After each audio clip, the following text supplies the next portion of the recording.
Over to you guys.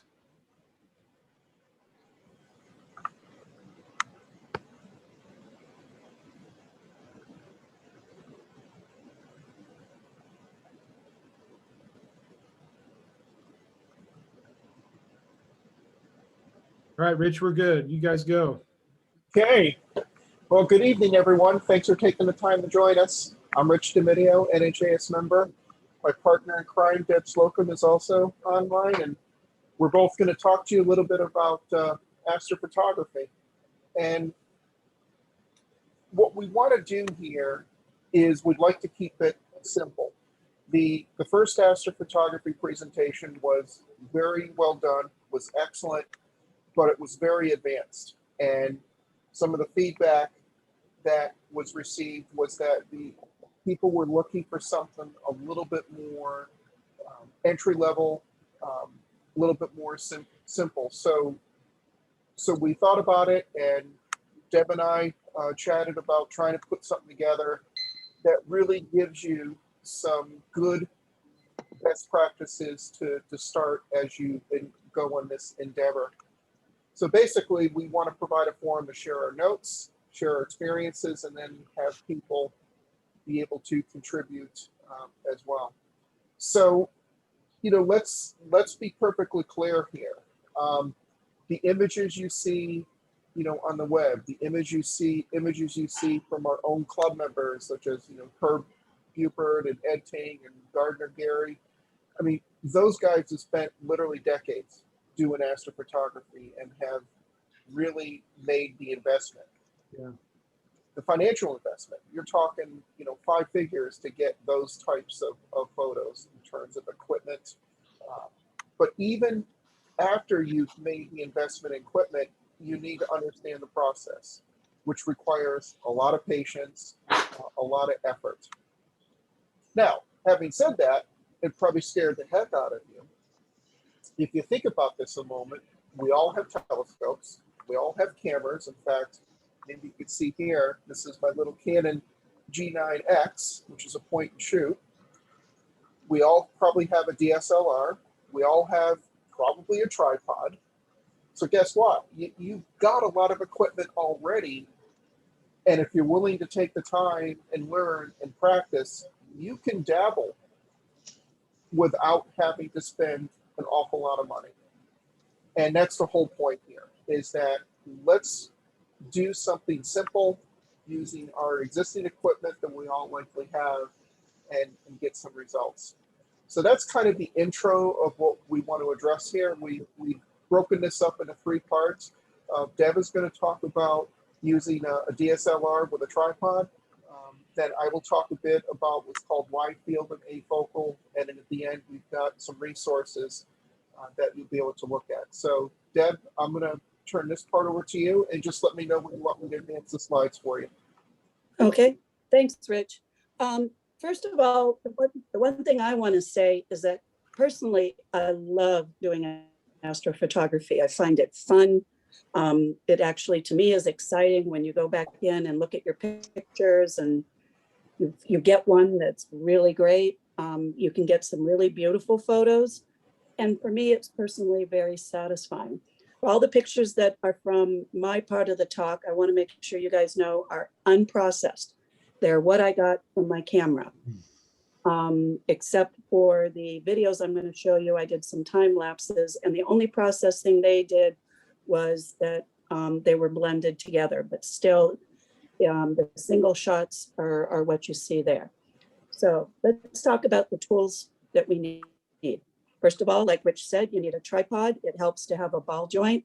You want a DSLR camera. Doesn't have to be expensive. Use the one you got. The only things you need to be able to do are you need to have a manual mode. You need to be able to adjust the shutter speed and the aperture. And what's really helpful is to have something called a screen on the back where you can do live view and look at the image that the camera is seeing. It makes focusing much, much easier. Lenses, use what you have, wide angle, standard, or zooms. Whatever you have, you can take astrophotographs with. The only caveat with the lenses is make sure you turn off autofocus. The other thing that's useful to have is something called a shutter release, cable release, or nowadays they're called intervalometers. What they do is that you plug it into the camera and it allows you to click the shutter and say, take a picture without touching the camera. The pictures you're going to be taking are so sensitive that if you push the shutter button on the camera, you will jar the image and you just won't get anything nice. So those are the things you need. I also recommend your standard red flashlight you probably have. And then keep a notebook, whether it's on an app, on the computer, or I'm old school. When I'm out in the field, I like to have a hard notebook so I can write things down quickly. So you keep track of what works best for what settings work best for your computer. Your camera. So next, the other things you can, that's true. Rich is actually very right. Nowadays, cameras, Canon and Nikon have apps on your phone. Those are perfectly good to use. They have intervalometer capabilities as well. So you don't need the shutter release if you're comfortable using the app. Sorry about that. One of the investments I do recommend, I live between Concord and Manchester. So if I look north or south, I see light pollution. So you might want to think about getting a light pollution filter for the lens that you use the most, and but takes pictures first before you try it, but you will see a difference. It doesn't reduce the light pollution, but it helps make the images look better. Another thing to look at is a tracker, which allows you to do longer exposures.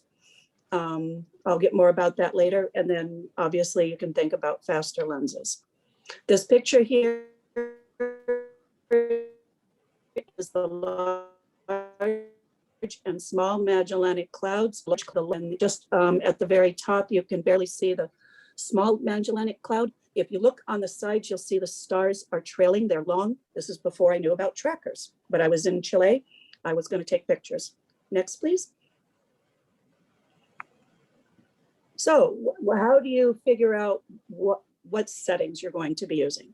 The first thing you want to think about is something called the rule of 500. It's not exact, but it's a very good place to start. What is the focal length in millimeters of your camera or your lens that you're using? Basically, you take 500, divide by the focal length of the camera, and that gives you the maximum number of seconds you can take an exposure without trailing. Notice this doesn't talk about ISO or anything, but like we said, it's a good place to start. The other thing is your ISO settings. If you're taking pictures of the moon, you want to start at about 100. But if you're doing deep sky, looking at the stars, I recommend about 1600. Some may say 8, some may say 24. The point is start somewhere and then start taking pictures and see what works best for your camera. I know what works best for mine. The aperture settings, you want the lens. Obviously, we're talking about dark objects, so we want to keep the lenses open as much as possible. And you may want to go down one stop from all the way open. You'll have to play with your camera and take pictures and see what gives you the best photo. Shutter speeds. For most things, you're looking at more than a fraction of a second, so you need to use the bulb setting. Cameras can do 5, 10, 15, 20 seconds, but it never fails. If I take a 10-second and a 15-second photo, I want 12. So I generally keep it on bulb when I'm doing longer times like that. Obviously for the moon is very, very, very, very bright, especially against the dark background. So my recommendation is to start at about 1/250th to start at. And again, you'll go up and down from that. The photo here is a picture of an aurora in Iceland I took, 10-second exposure. Next, please. So as Rich was saying, you obviously can't take those fantastic photos of these very deep sky objects, but there's a lot of cool things you can take photos of. You can take star trails, point the camera to the pole and, take pictures. Take pictures of constellations. Great way to learn them, especially the ones you may not know very well. The Milky Way, we're getting getting closer to summer. The Milky Way is great to take pictures of in the summer. Comets, we just had one last summer that was good to take pictures of. The planets, I took pictures of the conjunction just with my camera because my mount for my telescope was in the shop. There's lots of Messier objects that are obviously visible to the naked eye that are worth photographing. Remember, they will be small. They won't be these fancy photos. And time-lapse videos. I purposely haven't mentioned solar photography here because in my opinion, that's an advanced topic and there's a lot of dangers and you really need to know, you need proper training before you do that. So Rich, can you start the time lapse? This is a picture of Orion rising to the south. Or yeah, I don't think I can do it.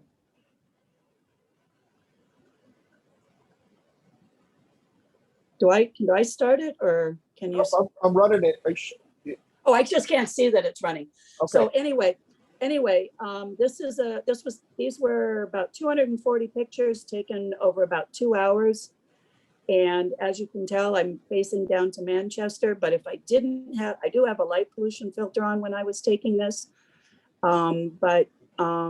So I think the photograph, I just think the photos or the video is kind of cool with the clouds and everything. So maybe it's something you're interested in, but I thought it was pretty cool. So now we've talked about all the things that we're going to do. Let's get ready. My first recommendation is you get everything together. Well, first of all, figure out what you're going to take a picture of, and then get all your equipment together, put it together, make sure everything is set, all the camera settings are set, you're at manual mode, your autofocus is off, your ISO, where you're going to, these recommendations here are just places to start. You may find the settings are not the ones that you want. Make sure if you're using your shutter release or that you have the internet set up to talk to your app and everybody's happy there. An important thing with the camera is you want to turn off, excuse me, long exposure noise reduction. You want to turn that off. It will mess up the photos if you don't. Well, more than likely it will. And then select, are you doing RAW, JPEG, whatever? I'd start with JPEG. And most importantly, confirm that the lens is clean. The last thing you want is a fingerprint marring your beautiful image. And then turn everything off and you're ready to go. And then next, please. You want to, while you're out there, make sure you're comfortable leveling the tripod, make sure your batteries are charged, make sure your memory cards are in the camera and not locked. Believe me, I've tried taking pictures with a locked memory card. And then about an hour before it gets dark, I take mine out just like my telescope and I make sure it's acclimated to the weather. These pictures here are 2 pictures of Comet Neowise from last summer. The first one was taken in Dunbarton.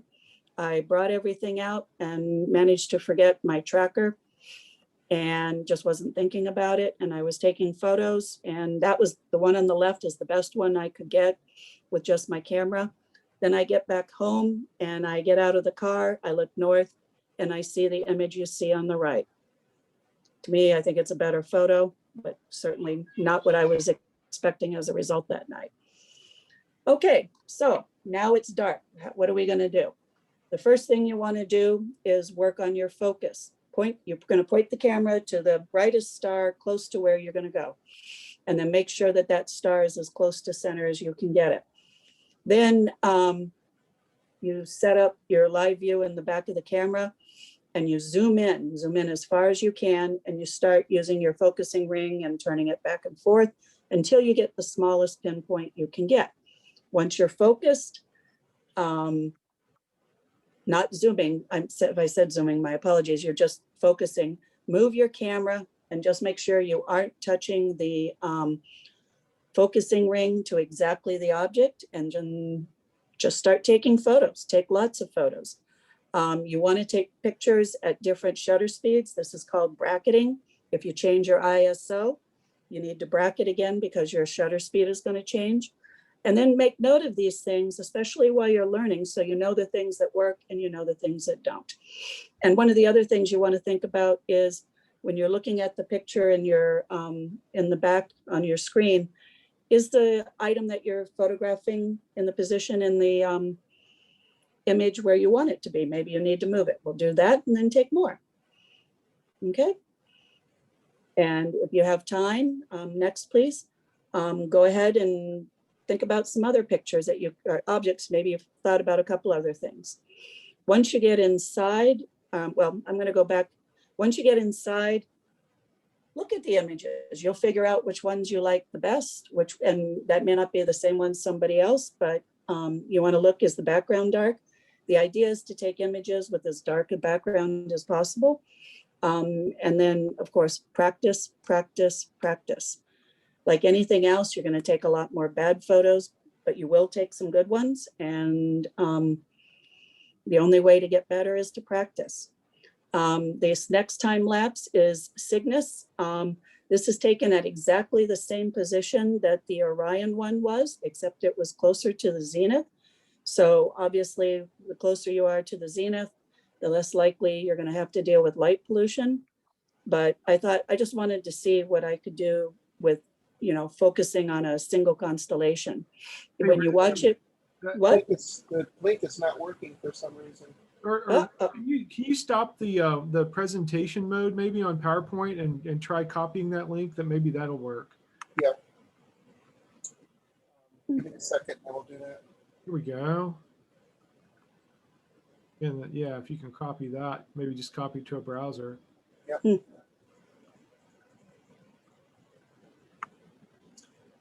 That's exactly what we'll do. Perfect. I'd love to see it. Thank you. Hey Yeah, guys, the first one worked. There we go. So is it working? I'm sharing this screen. Is everybody seeing it? no, I still just see the PowerPoint. Okay, Yeah. so it's, Yeah, I can see it. You can? I can Tom? see the PowerPoint actually.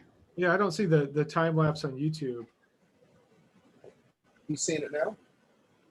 No, no. No. It should be, this is the screen I'm sharing. Not seeing it, huh? No. Oh well. I can check out the link later. I'm gonna try to redo sharing.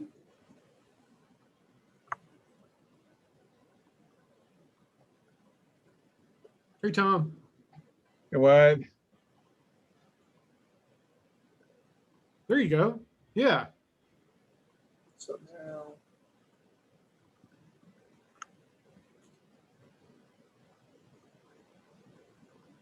this is not the right one now. So what happened here? Put it on No, that's not the right one. here we There go. we go. Yeah, there it is. Okay. So there's Cygnus. Yep. That's cool. Anyway,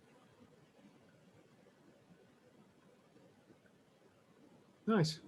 Yeah. So again, that's about 2 hours of photographs every 15 seconds. About every 15 seconds, it's about almost 300 photos just to make 10 seconds of video. But they're really fun. So anyway, I have these two photos. I had the opportunity, as I was talking to people earlier, to go to Mauna Kea because my husband was running the Ironman out there. And so I told him I'm not going unless we're going up there. So I made him go up, and I was taking pictures of the galaxy up at the visitor center, if you've ever been there. And what happened was the second image isn't as nice as the first one because I zoomed and then I forgot to refocus. Yeah. So that's just that lesson there. Is that M38 Where in your picture? I wonder what are the star clusters, or is that a star cluster there? In this is Sagittarius, I'm pretty sure. Oh, okay. So I'm not, yeah, but there, that dark area reminds me of like the center of the Sagittarius region. yeah, because I was trying to get areas I couldn't get when I was in New Hampshire. Right. That was the whole reason. Beautiful picture. Thank you.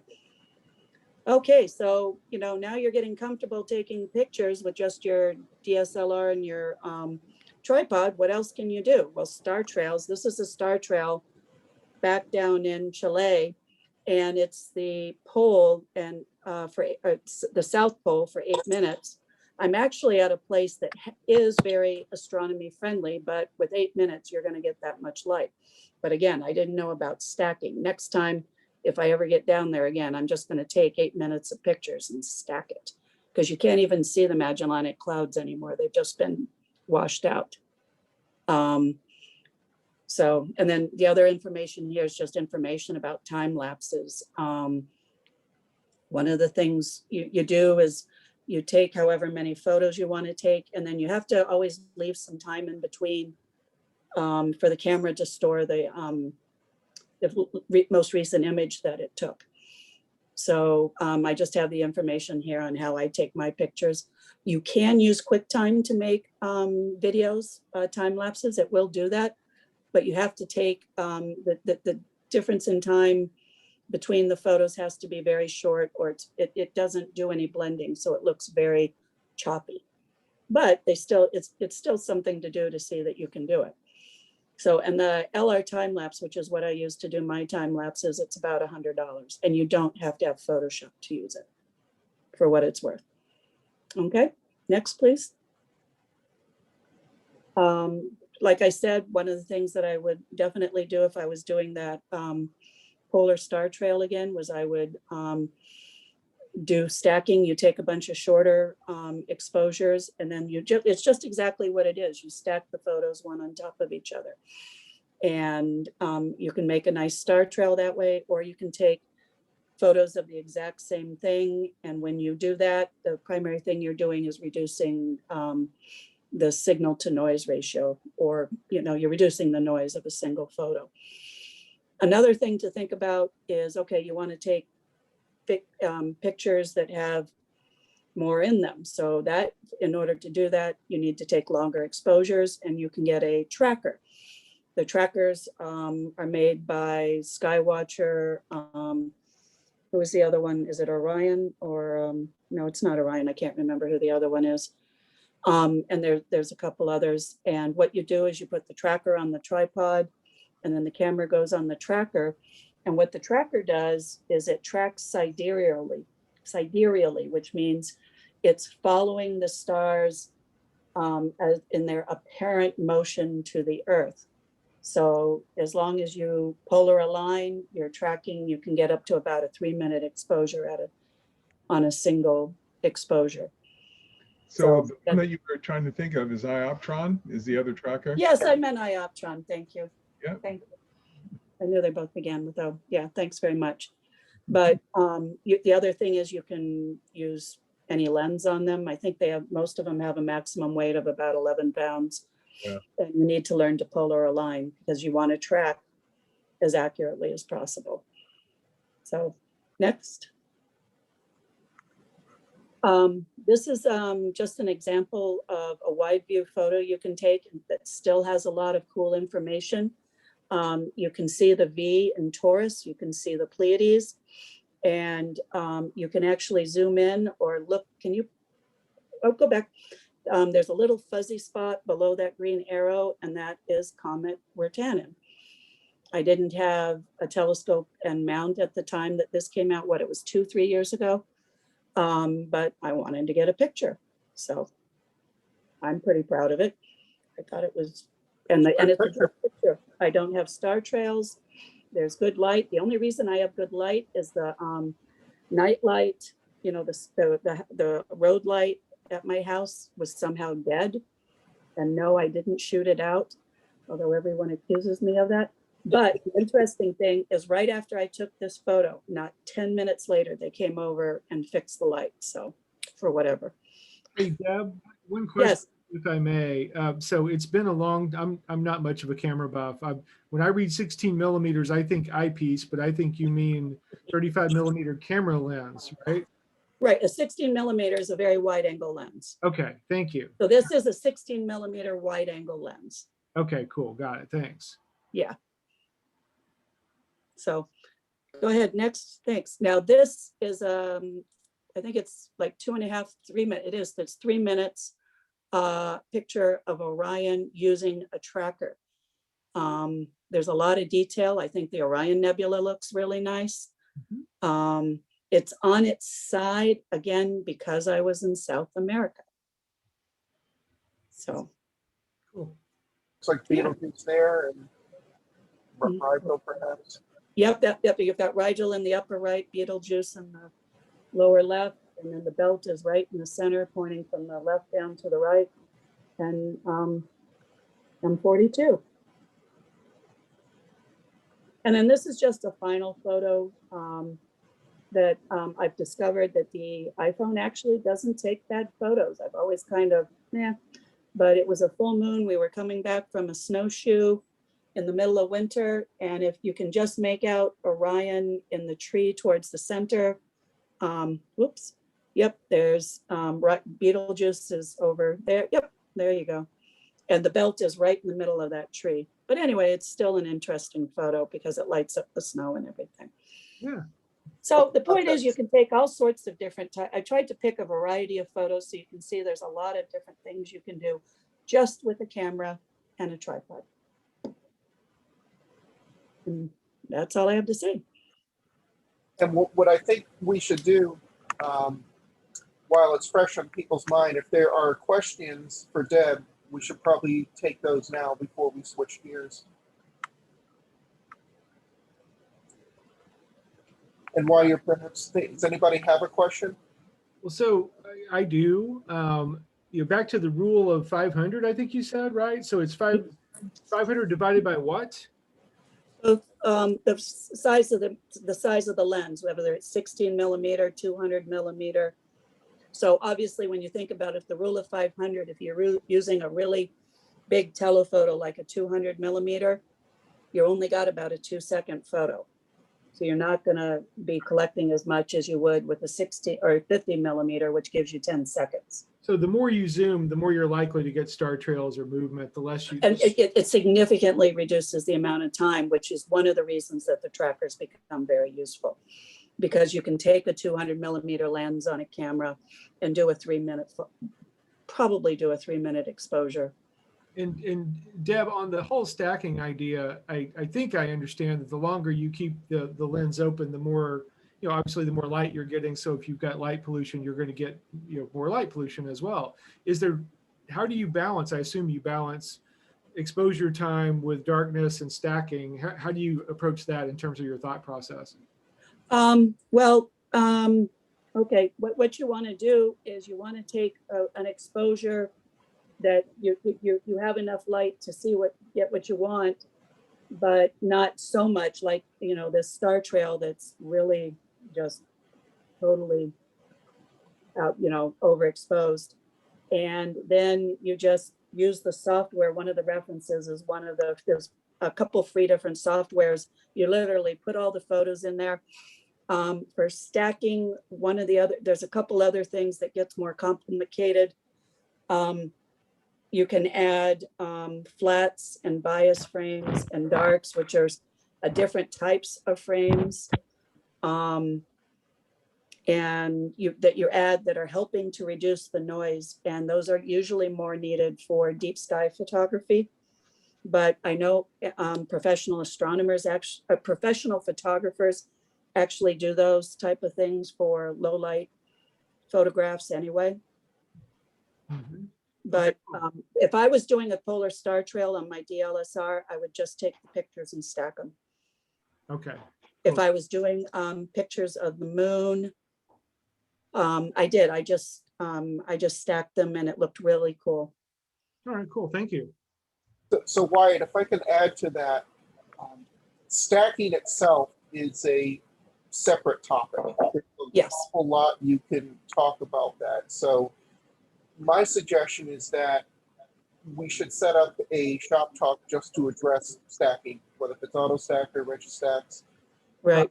Agreed. There's a lot of folks in the club that are very familiar with the not only the theory but the practical use of. Yeah, I'm just beginning on stacking. Same here. Full disclosure, I'm just getting into it, and sometimes I push. Oh, what's this button? What did that do? Why did it do that? I honestly don't know yet. Right. I'll be watching that one. Nice. So Deb, I have a question as well, actually. Sure. I was intrigued at your comment about auto noise reduction. On my Nikon, there's an option. It's called like long exposure NR, and I think that's probably what you're referring to. Is Right. and I've noticed when I've taken like a 30-second, or maybe not a 30-second, let's say a 1-minute exposure, I see this thing called job NR after it finishes, and I'm guessing that's what's going on. But your recommendation is not to do that option. Is that correct? Yeah, I spent hours trying to figure out where I learned that reference, and it may have been Trevor on Astro Backyard. I just don't remember, but I'm pretty sure maybe that's where it was. So I'm But- guessing then if you shut that off, then at post-processing, say for me, I use the Nikon software, I would just do noise reduction post-processing. Would that be the idea?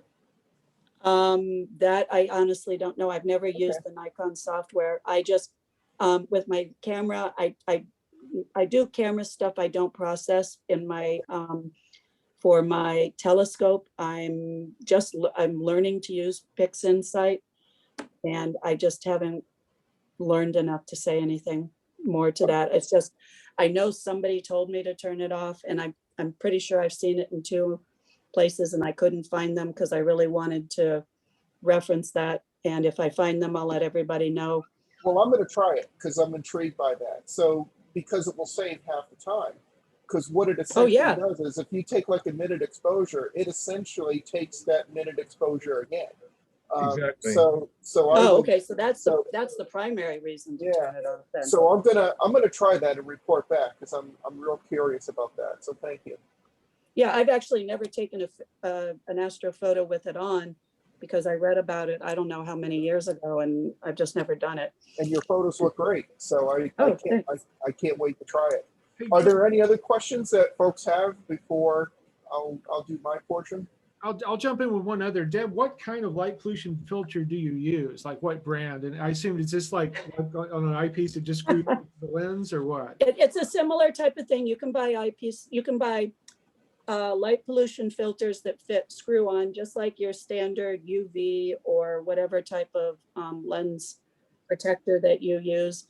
I actually bought mine from a company in California because I wanted to try, it was actually a photography company. I can find the name of that, include that as well, because it was only $100 or something like that. I mean, there's companies, what is the Japanese company that I can't think of it, but you know, you can go up to $1,000 on these things. Wow. If you really want to, but I just wanted to see if even a cheap one would make a difference. And I guess what I should have done is taken photos before and after to show, but I didn't even think about that.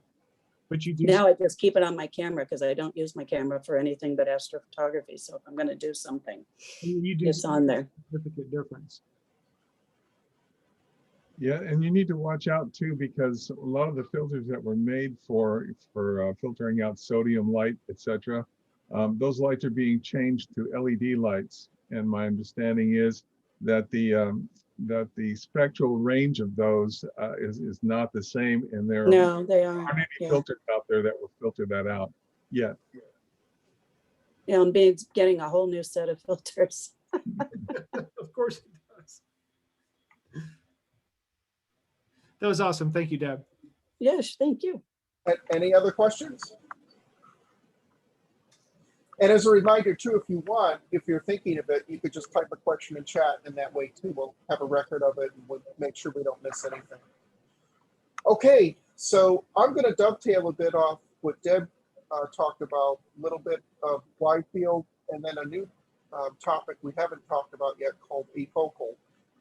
So let's talk about that. And it was kind of funny, Wyatt, I put this one in from the business meeting where you talked about, you know, all the preparation that was being done for this talk. Well, the preparation was easy for assembling the slide deck, but the content was the hard work, right? I mean, you know, you heard Deb talk about the setup, you know, the process, the steps you go through. You know, on my end, numerous sessions trying to get decent photos and learning from it. So the point here is this is ongoing, and we're learning and we're sharing as we go, and hopefully you will as well.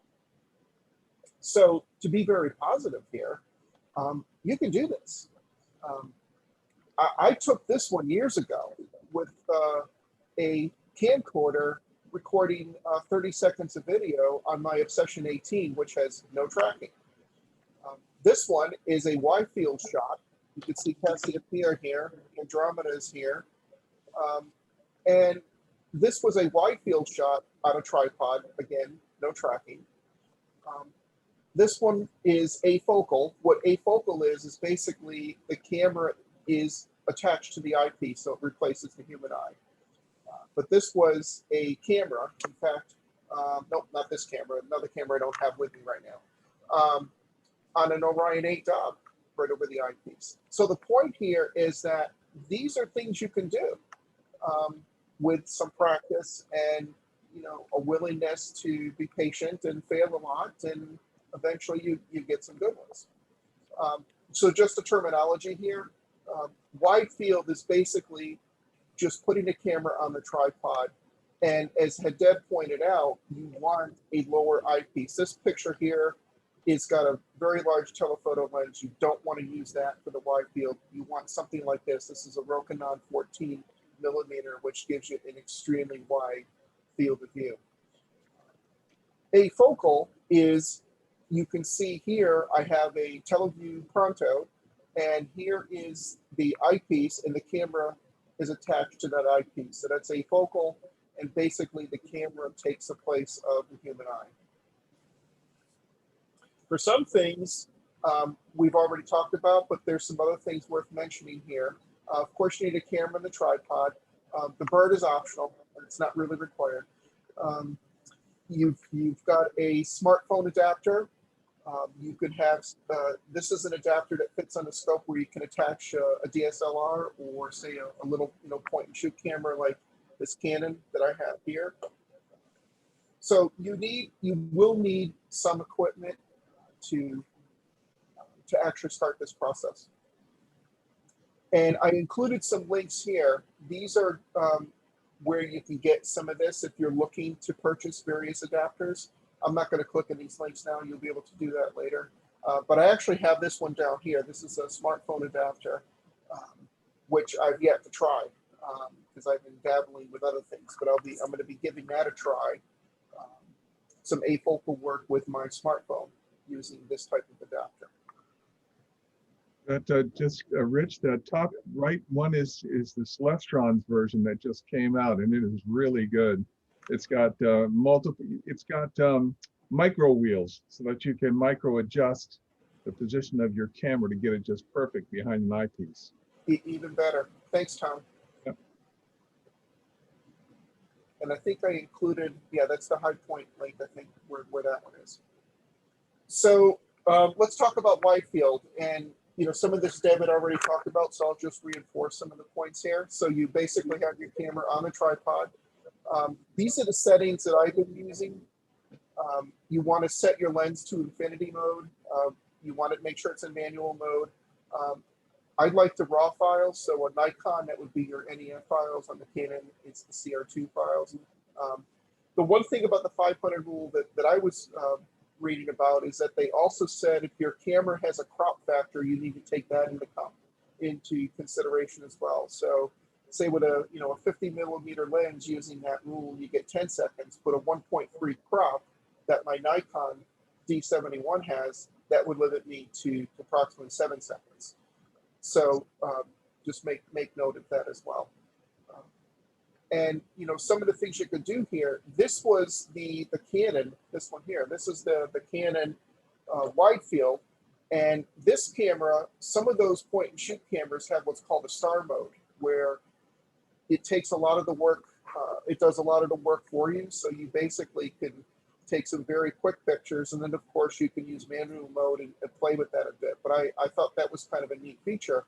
And this was Comet Neowise, and I thought it came out pretty darn good just in that star mode setting. The other thing you can do here, and actually I'm going to talk more about this in a moment, but this was a wide field of the Perseid meteor shower, and it actually captured one of the Perseids. I'm going to come back and talk about that with a little bit more detail.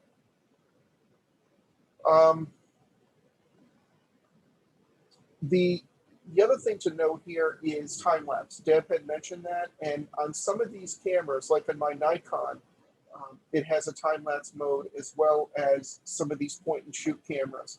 And what's nice about the point and shoot cameras is you kind of get the double value, because you can set up time lapse and it will keep the individual files, but also give you that time lapse movie at the end. So that way, if you see something neat, you can go back to the actual still and perhaps process that one. So let's talk a little bit about some specific examples here. So using afocal, what I highly recommend first is practice on the moon. That's what I did, and I got very comfortable with it because the moon is bright. You don't have to worry about the long exposures. Moon photographs are going to be, very fast, 1/2000th, maybe the 1/100th, depending on the phase of the moon. So you can do this, without tracking. You can set it up on your tripod. You can use the adapter. I find that they work best with the 1 1/4 eyepieces. I've done some experimenting with the Teleview 2-inch eyepieces, but I haven't figured out exactly why it doesn't work well. I think it has to do with the exit pupil. But the 1 1/2s work great. I use a 32mm Plössl, and that seems to be the one that works the best. I'm going to experiment with a 20mm Plössl to see if I can, improve upon that or not.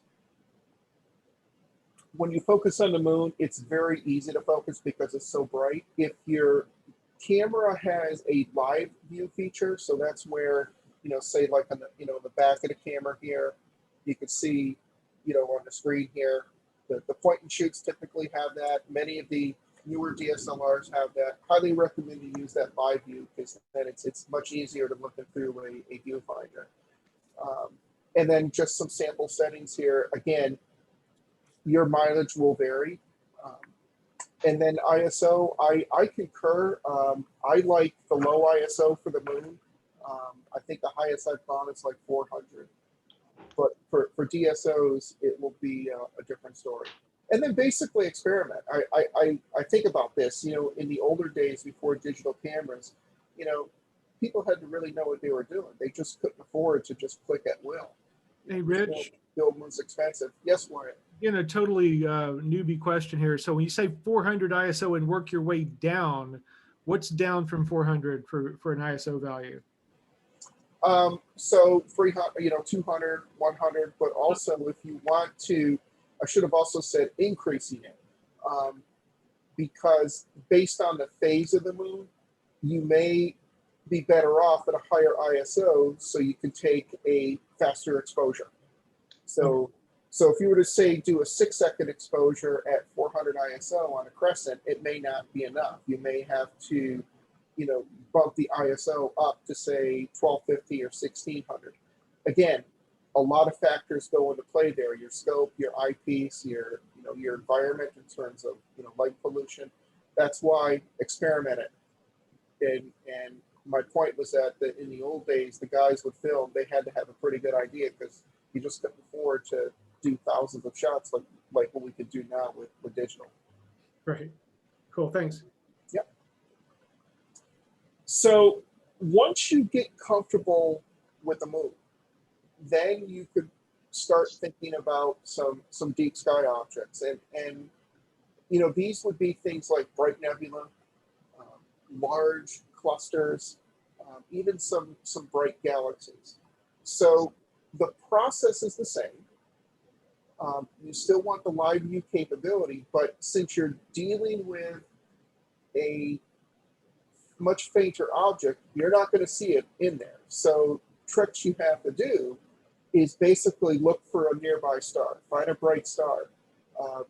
Right now, Arcturus would be a good one, Spica, Regulus, and focus as well as you can on that bright star, and then lock in your focus. So many telescopes have a locking screw. On my Pronto, it's right in the middle. So I will manually focus the best I can and then lock it in. You definitely need higher ISO here because if you're not using a tracking mount, you're going to be limited to about 6 seconds before star drift. So again, that rule of 500. So a 6-second exposure at 3200 ISO would be a good, a good way to start, and then you can work your way down if it's too bright.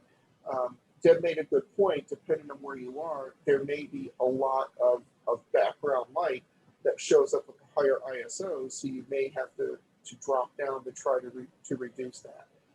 The hardest part to this is focus. I struggled like heck with it. I thought I would have a star nice and sharp, but when I would, go to the object and take the exposure, it's blurred. And it was, kind of frustrating trying to figure out what I could be doing wrong. And it's really not me. It's hard. It's just hard trying to do that. So Bob Gillette put me onto this piece of equipment called a Bakhtinov mask. And wow, what a difference that makes. This is something you use when you're focusing on the bright star, and essentially it allows you to get a very pinpoint focus. So you point to your star, you put the mask at the end of the scope, you get your focus, you lock it in, take the mask off, and go back to your object. And you'll see in a moment when I show some samples what the differences were. These are incredibly inexpensive. I bought one for my Pronto, and then I just received yesterday the one for my 102. They're like $12 through Amazon.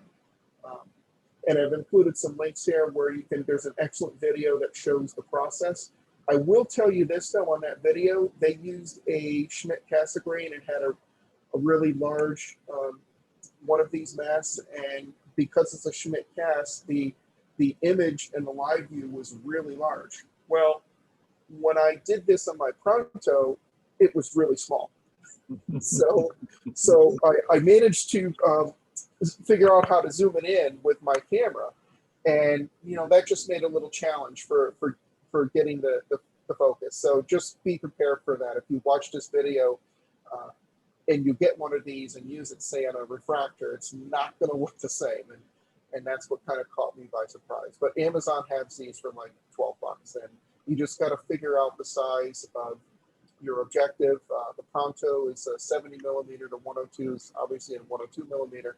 So just look for the range and pick the right one. And it really does work as advertised. Okay, so what can we do with that? Well, here's M81 and M82. I went for broke here. So here's 81, here's 82. You can see that it's not really good focus. This was without a mask. This was one of my first, attempts, and you can see that these stars are not pinpoint. But hey, nonetheless, I was pretty excited when I saw this. Geez, I'm taking a photo of these two deep sky objects through my 70 millimeter Pronto with this point and shoot camera attached to the eyepiece. Pretty good. And this was 30-second ISO 1600. Now, to be fair, this was on my tracking mount, which is what I'll talk about. I would not have been able to attempt this without a tracking mount because the max I could have done would have been about 6 seconds. But with the mask, what a difference. So, you could actually start to see some haze here and a little bit of a spiral in 81. You can see the Seaford region here of 82, which is that very aggressive, volatile, angry part of the galaxy where there's a lot of formation going on there. And then up at the very top here, it even caught NGC 2976 in that same field of view. So the mask definitely helps whether you're using tracking or non-tracking. So I was really, really pleased with that. Note here that my ISO here was 1600. I tried one at 32 and it was too bright. So this is an example where I bumped it back down.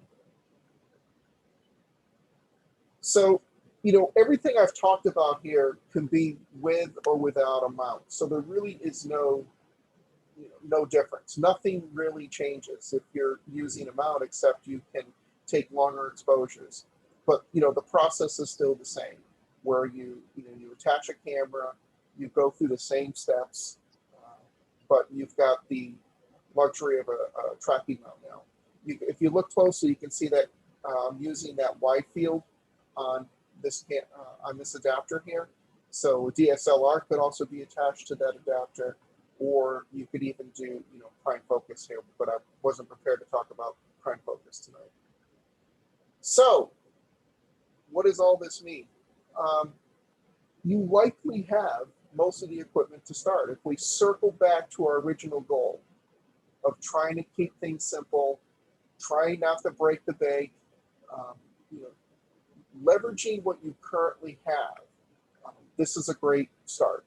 And what you likely don't have is, if you're going to use your DSLR, you'll need a T-ring to fit the camera. If you're going to attach a camera directly to a telescope, if you may need a smartphone adapter if you can use a smartphone, or you may need some type of adapter to hold one of these point and shoot type cameras. So that's going to be specific to your equipment.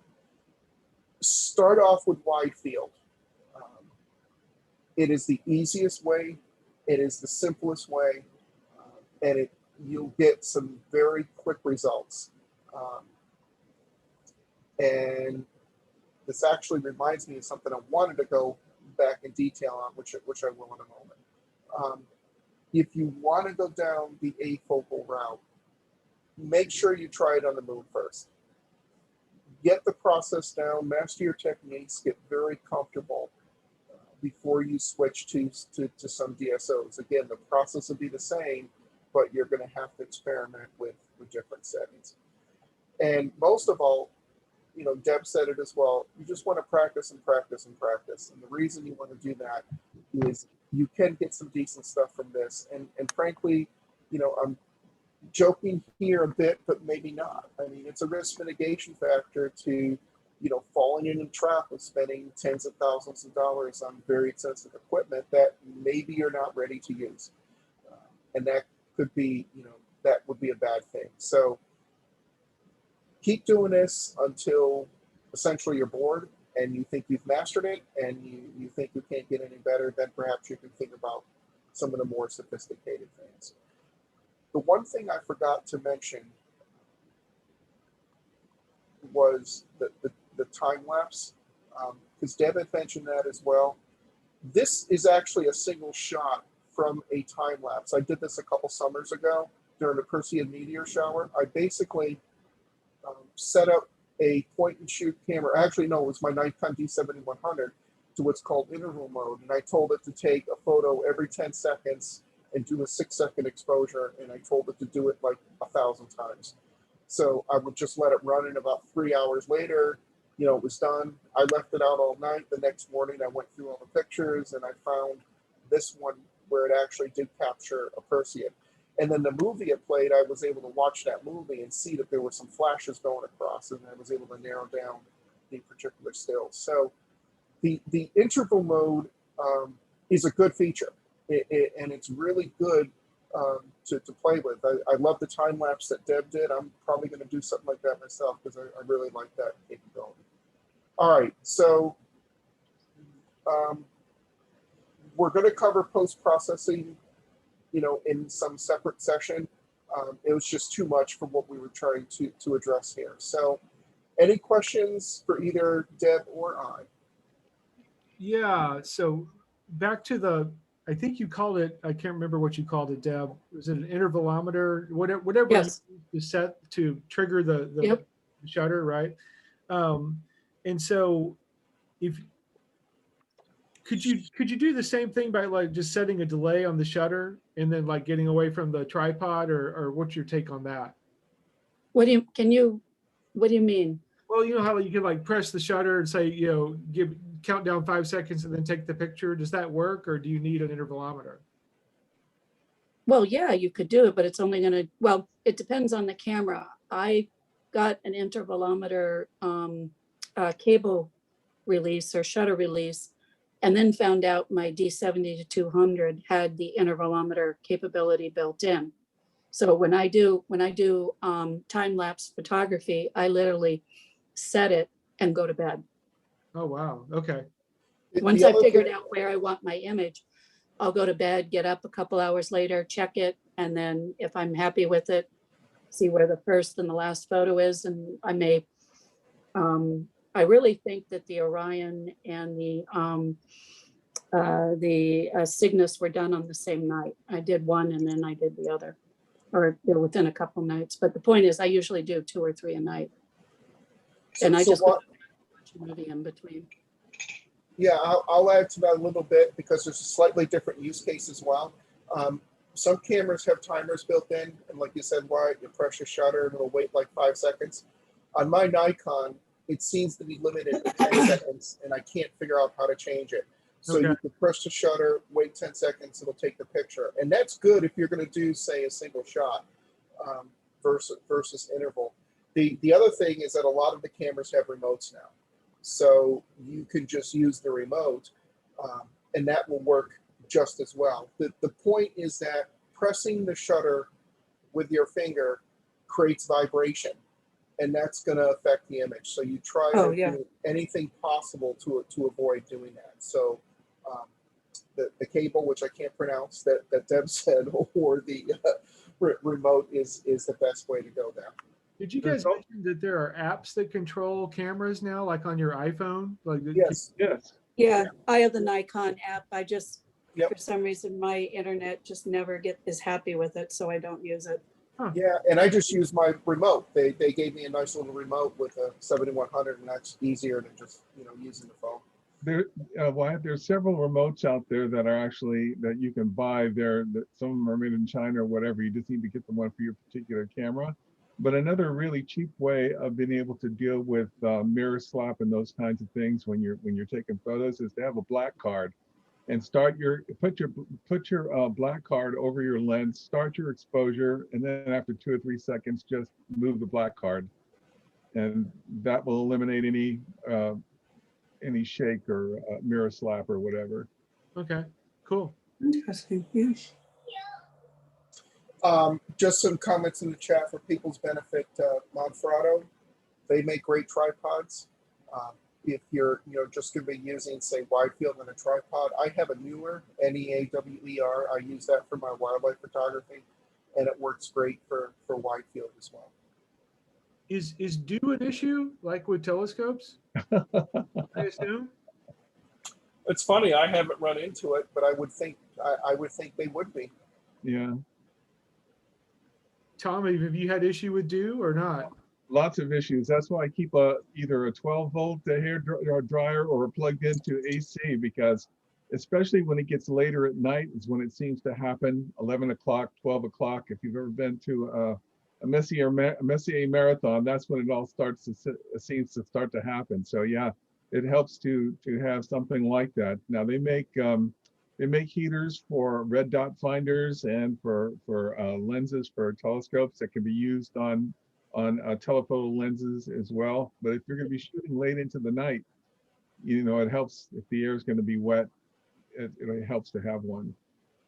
But I could use my telescope heater set up on a DSLR, I guess. Sure, Okay. sure, absolutely. Yep. Yeah. Cool.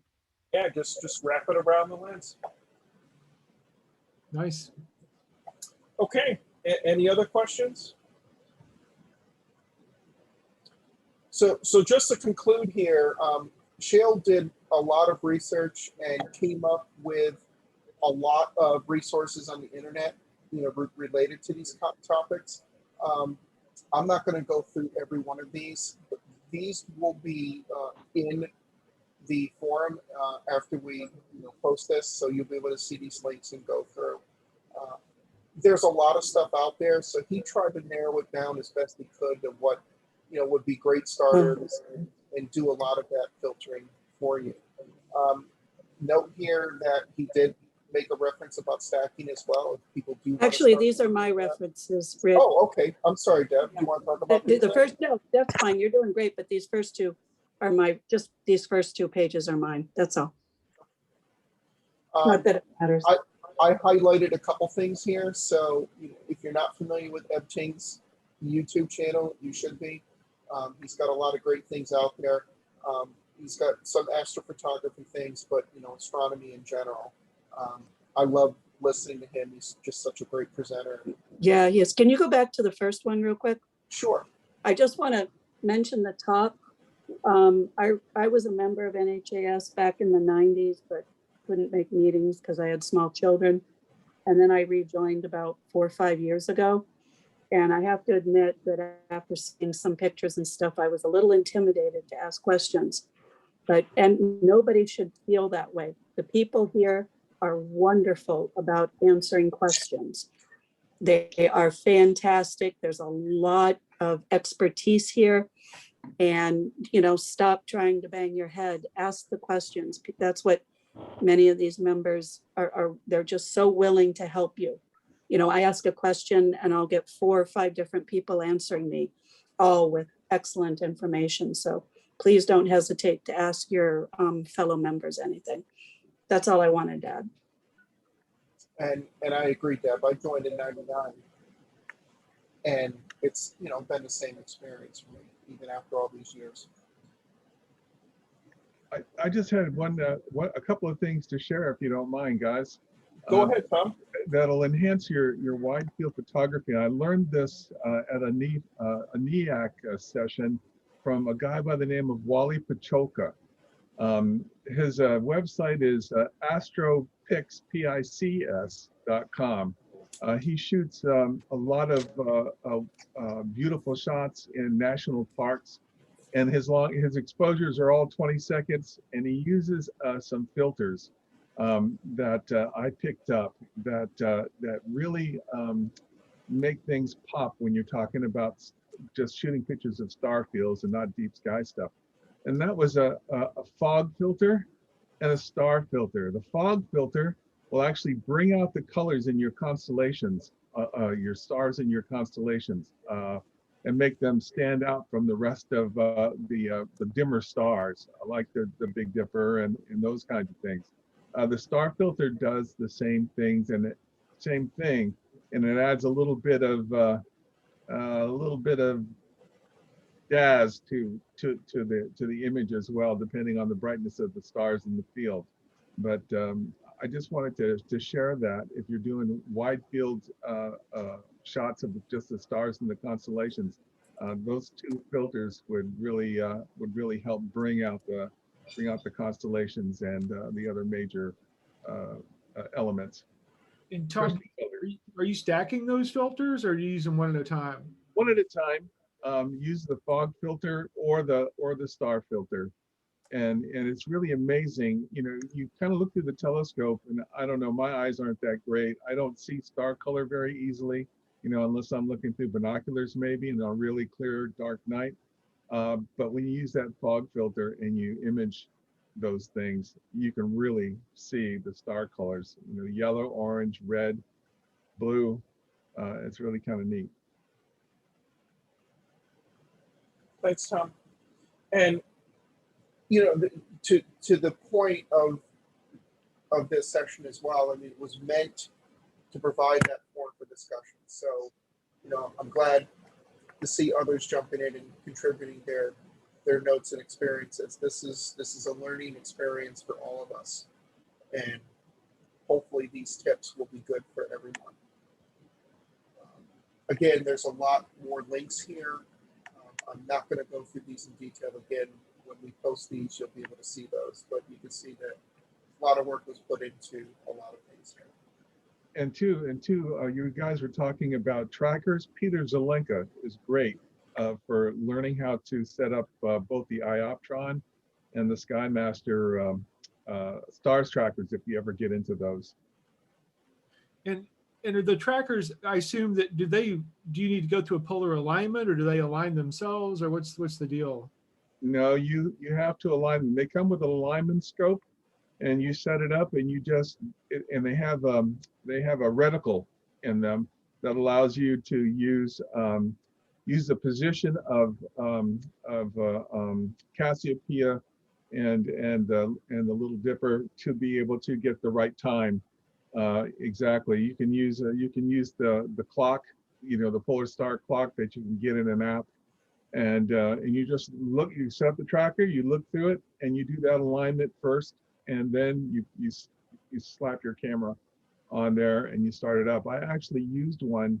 I have a Skywatcher a tracker. I actually used one in Stratham Hill when I shot the wide field of Neowise, and that was that you can do up to a minute or 2 minutes long exposures with those if you get them polar aligned right. Very cool. Thank you. So at this point, it's just open discussion. If people have more questions or things they would like to contribute. I can tell you my journey has been fun. I'm definitely getting into it, but I do have a financial committee that monitors my actions. So I have any expenditure over a certain dollar amount needs to be approved by that finance committee, and she's tough. So I will have to make do with what I have. Another motivation. Based on your obsession purchases, the committee can't be that tough. Yeah. Well, that's why I can't go down the astrophotography road. But in all seriousness, I am really having a lot of fun with this. I like the afocal better because I'm finding I've tried it once with my DSLR, and because of the live view on that screen, I have to sometimes get in very awkward positions to see it, on the ground, depending on where the object is. So, but the afocal, I can use a diagonal and the eyepiece, and it's very comfortable. So I'm probably going to spend more time with that. I do have on the Nikon, and they make this little device. It's essentially a diagonal. It slips over the viewfinder, and you can look, top down, just like you're looking through the viewfinder. And I may give that a shot to see, if I can get a focus even with the mask. So, but that is one note I wanted to point out, is that if you use a DSLR and you have it connected to a scope, you may have to get in some awkward positions to see the screen. So just be prepared for that. And Rich, that would be one that doesn't have the rotating display on the screen. Yeah. Some of the cameras have that. Mine does not. I have a D7100 and that does not. But I understand some of the newer models do have that rotating screen, in which case problem solved. Has anybody done much with iPhones? Afocal, I guess, would be the right way to put that. Yeah, I'm going to try. I like I said, I have that adapter, that TeleView adapter. So I'm gonna give that a try, probably with the 32mm fossil again. And I have Wyatt M2, and I would suggest, the iPhone, it comes with its, it does everything automatically for you. You really can't change much in terms of exposure. It's got that little star that you move up and down in the square, whatever you have focused on. But there are a couple of programs, one called Camera Plus and the other called CP Pro. And then I think PhotoPills also has a control in it too. I haven't gotten that deep into it, but those other two actually give you a chance to really change the ISO, change the shutter speed, etc., so that you can really fine tune things. There's another automatic program that comes with a device that you attach to your camera. It's called Pulse. And it allows you to do the same thing. It controls your camera from your smartphone. And actually, I used that when I shot the Eclipse back in 2017 with my William Optics 72mm with the camera, the Canon attached to the back of it. I had complete control away from the telescope, because other people were looking for the telescope that 72mm was riding on, taking pictures. They were still looking through the telescope to see the eclipse. So it came in pretty handy. So Tom, I'd like to ask a favor, Sure. and actually for everyone who's contributing here. When Wyatt creates the forum entry that we'll publish all the content, perhaps folks can just reply to that and provide some of this great information that you're talking about, Tom. I know this is being recorded, but not everybody might listen to it. Sure. Rich, I'm looking online at the Bahtinov mask in the image of inside focus, in focus, and outside focus. That's and you were talking about how that looked compared to what you saw with a demo of a Schmidt-Cassegrain versus your Pronto.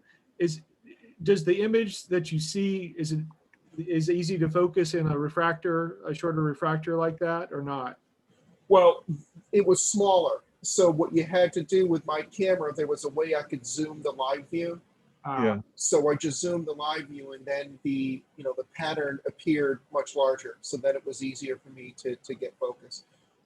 In fact, they recommend that you try to get the maximum camera zoom. So, that's camera specific and how you do that. With the point and shoot, I just have a button I click in live mode, and it will gradually zoom in. On the DSLR, there was another button, but it depends on the type of DSLR you have. The point is that you want to make it as large as possible, because when you focus in, what happens is that the star pattern will become a straight line. And when you get to that straight line, that's your maximum, that's your focus, and that's where you want to lock it in. Cool. So yeah, that video was great, and I was amazed at how simple it was. Nice. There's also two other programs made for, well, one other program made for DSLRs. It's Backyard EOS, and they actually have Backyard Nikon now too. And They do. it has a full width half minimum presentation when you're focusing on a star, a screen that you go to do your focusing. And I mean, depending on the sky conditions and how messy the sky is that night, how much distortion you have in the atmosphere, it will get you spot on in the same way that the Bahtinov mask will. But again, that piece of software gives you a lot of other control as well. It allows you to set your shutter speed. It allows you to do your focusing. It essentially does everything for you. If you go online, Backyard EOS, if you're using a Canon camera, just watch the videos by the guys who developed it. It's interesting to see exactly what it can do. And it's not that expensive. Once you buy it, you get all the upgrades in the future. So Cool. Is there one for Nikon, Tom? there is one for Nikon. Yep. His name is Goulet. He's a French Canadian, and the software is just incredible, because you're looking at the laptop rather than the screen on the back of your DSLR, and so everything is just that much easier to do. It's kind of analogous. Sounds like it's analogous to the ZWO cameras, where you hook it up to the eyepiece and look at it in a laptop. Oh yeah, and especially the new ones. If you get the ASI Pro, that everything plugs into, that you can actually do everything from a tablet, an iOS or a Android tablet. Well, maybe something to gradually work up to.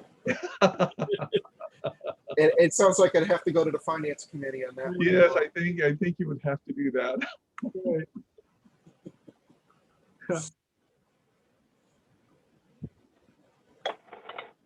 Well, guys, I came to this as with absolutely zero knowledge, and I thought this was great. I mean, I really, really good. I like the way you kind of started off with the, just the straight iPhone and DSLR, and then went to the afocal stuff. That's a really good progression.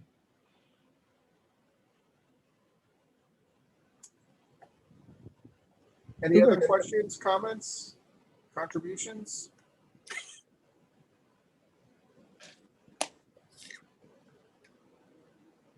Hey, Wyatt, it's Megan. Hey, Megan. How are you? Good, thank you. How are you doing? Good. Hi, everybody. Hello.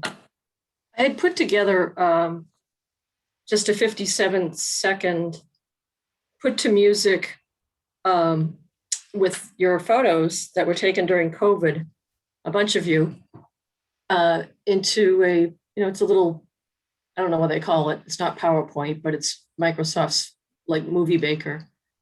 But the problem is for me, when I did it, I don't know the names of people that haven't signed their photographs. I only have email addresses. And I had talked to Wyatt about this, and he said I really need to give attribution to everybody. So I might be reaching out before I finalize that project Cool. to link up the email addresses with names. Sounds Or great. I could just ask you to all sign your, some of you have beautiful script signatures on your astrophotography. I think that sounds great, Megan. Have you tried emailing people yet? Not yet. This is my first time on this particular group. Okay, cool. I just thought I'd put that out there. Yeah, I'm going to guess that most people, I know, like I've actually seen stuff come across the email that looked great, and I wanted to put it up on our Facebook page. And usually if you email folks, they'll get right back to you and say, yeah, green light. And so I would imagine even if they don't sign them, as long as you've got it's cool, go for it. And then, if you want, we could post it on our YouTube channel. And if you want to just make a listing of the attributions, I can put it in the comments as long as people are good with it. Okay, when I get it completed, I'll run it by all you folks first. Yeah. Before it gets out in the ethernet. That's great. And Rich and Deb, and Shail's not here, but let me just ask everybody, this presentation, I think, is really, a lot of people would be interested in this, I think. And what I'm curious about is we've always done these shop talks as internal members only events. I wonder on something like this one, if we might not make it available to the public just to kind of see how people react, because I think the content's really accessible. Do you have a perspective, Rich and Deb, on that? I'm fine with that. I would just say it's as long as the authors approve it. Yeah, I would agree with Rich. Okay, I think we want to keep it a practice to have these be members opportunities. That's part of the benefit of membership. But this one is, I just think there are a lot of people that are interested in astrophotography. It's the #1 thing people come to our Facebook page for. So Megan, I like your project idea. I think it's a great thing to put on YouTube and post up to Facebook. And when we got something like this, it just feels like it's something that would be nice to promote, and that I could see a lot of schools using this and thinking it was really helpful. So I might look into doing that. Great, thank you. You bet. And great idea, Megan, on the video. That's fine.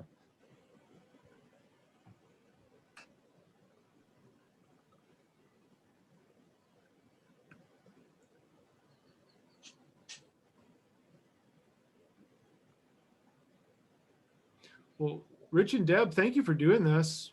Great work. And I know Shail had a hand in it too. I wish you could have been here with us tonight, but I learned a ton. This was great. Awesome. Yeah. Thanks, everyone. Yeah, thank you. All right. Good job. Thank you. I'll see you soon. Thank you. Have a great night, everyone. Yeah. Thanks, guys. Yes, you, everybody have a good night.